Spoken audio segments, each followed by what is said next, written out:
Hi everybody, I'm back.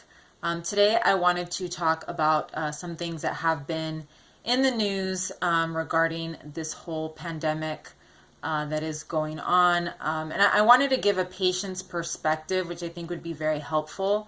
And the subject that I want to talk about today is, all of these miracle cures, whether they're drugs or vaccines or supplements or whatever, things that I've heard and things that I've seen circulating, because there is no miracle cure, especially at this point. Obviously, developing a vaccine is going to take a while, but there have been lots of different things in the news, and I do think that it's dangerous for these things to circulate, and it's based on very anecdotal evidence, limited studies, and I think a person like myself and other people like myself who have been on some of these drugs, it's very helpful for us to sort of give our perspective. So among the things that I have been seeing, obviously the biggest one is Plaquenil, which is hydroxychloroquine, I believe is what it's called, and also chloroquine, azithromycin, and zinc. The first thing I want to point out is that there's not a lot of evidence showing that these things help with coronavirus. The other thing I want to point out is that when they are administered, they're administered in combination. So basically the Plaquenil with the azithromycin, and I'm also hearing high doses of zinc or something along with it. I have not been on Plaquenil myself. I know that there are a lot of people that have, people with lupus. I have been on azithromycin, and I just want to tell you that these drugs are not pleasant to take. Azithromycin is an antibiotic.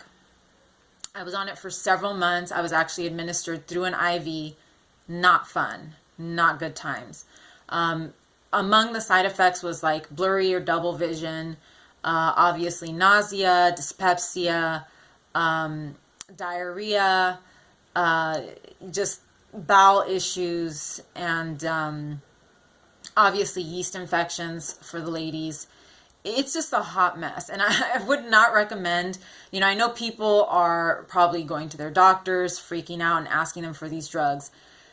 I will tell you right now, if I had a doctor prescribe this to me, I would think twice. I would definitely, obviously if they're prescribing it to me, it means that the situation is probably serious, but having gone through what I've gone through, and my experience with these types of drugs, it's not something that I ever want to go through again. So I would just stress staying at home at the moment, because, you want to prevent yourself from ever having to take these things. And those are the side effects that come with the drug, that are standard, it's standard stuff that you're going to deal with. We're not even considering interactions with other medications if you're taking other drugs, and issues if you'll have other underlying medical conditions. So the thing you want to do is to avoid being on these, period. So stay at home is my best recommendation. Now, those are not the only ones. That's not the only thing I've seen in circulation. This morning I read a post from someone on Twitter saying, yeah, ventilators and vaccines are great, but we really have to talk about vitamin C infusions. And I think I've done a vitamin C infusion. I may have done one. I know I used to take oral vitamin C. Vitamin C is really tough on your stomach. I'm going to tell you that right now. So you're going to be having stomach issues. I think there's also bowel issues as well, possibly diarrhea, if I remember correctly. These things are not benign. These things are not, I just take it and I'm going to be okay. So, and also it's absolute nonsense to think that vitamin C is actually going to stop you from getting sick or help you if you're already sick. Viruses are a little bit more intelligent than that. Obviously, there's a big debate between Tylenol and Advil. There's a study that says that Advil makes things worse if you have COVID. Right now, I know one person that may potentially have COVID, and the only recommendation the doctor gave him was take Tylenol. That's it. So that's all that I can speak to about that. Tylenol personally for me has never done a thing as far as pain goes, but I would ask your doctor if you have been diagnosed whether they recommend Tylenol or Advil. Again, lots of conflicting studies. And the last one on my list that came up was something called, I think it's thyme, the spice. I believe in Spanish it's called Tomio, the cream or the oil. There's a Tomio cream that is like all over Amazon. I honestly never heard of it until yesterday. I think my uncle was asking my mom where he could get it because he's really sick with the flu right now. I'm just going to tell you right now, absolute nonsense.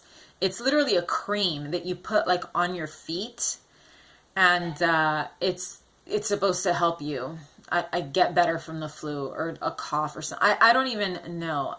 Sometimes when you listen to these things, when you're on the outside looking in, you just think to yourself, this is absolute nonsense. But there are people that really truly believe in this stuff. And the cream isn't cheap either. It's like $30 for like a little tube of this cream. But all of these remedies are basically things that are being targeted to certain groups of people. And, you know, I really have never been a fan of targeting people, you know, people of certain cultures, people of certain beliefs, even certain political beliefs, because they are going to, they trust these things way too much with very, very little evidence. My biggest thing right now is that we know that this virus is targeting the elderly and obviously people with underlying medical conditions. The biggest issue with elderly people is that more than likely they are on multiple medications already.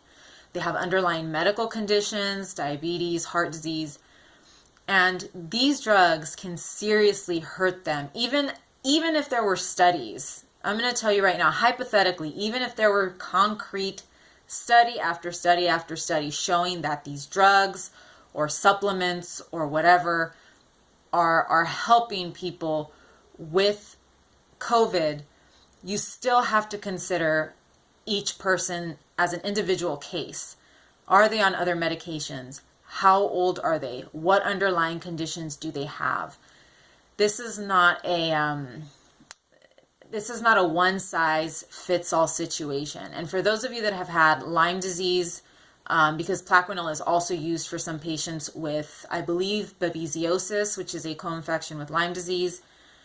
For those of us that have doctors that use these drugs and that treat Lyme, not everybody goes through the same type of treatment. I've spoken to other Lyme patients while I was going through treatment. Our drug combinations are different depending on, again, underlying conditions, symptoms, and whether we have other infections. This is not a one-size-fits-all situation. And age is a huge factor. It's crazy how this virus has shown us that age is a driving factor in the survival rate for this this illness. So I really, ask yourself where this information is coming from, who is giving you this information.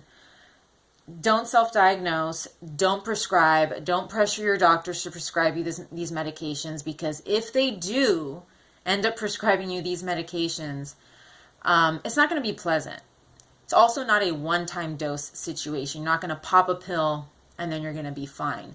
This is, several days, possibly longer. We don't know because there's not a lot of information on this. And the longer you take these medications, the worse the side effects are going to be, the greater chance of you having an allergic reaction. My sister's husband actually just had an allergic reaction to antibiotics after just a couple days. So you're dealing with a lot of really serious things, a lot of serious possibilities. So the best thing you can do right now is to stay at home, wash your hands, use hand sanitizer. If you tolerate that. I personally don't tolerate hand sanitizer, but follow the directions that your local government is giving you, and stay at home is probably the most effective thing to do at the moment. And please do not try any of these experimental things. I cannot stress it enough because it's not fun. take it from someone who's been there. It's not fun. It's not easy. So that's my take on all of these things that are circulating in the news right now. Hopefully it helps. I'm going to continue to try coming out with some videos just to give you guys my perspective on this whole situation. So thank you for joining me, and I'll see you again soon.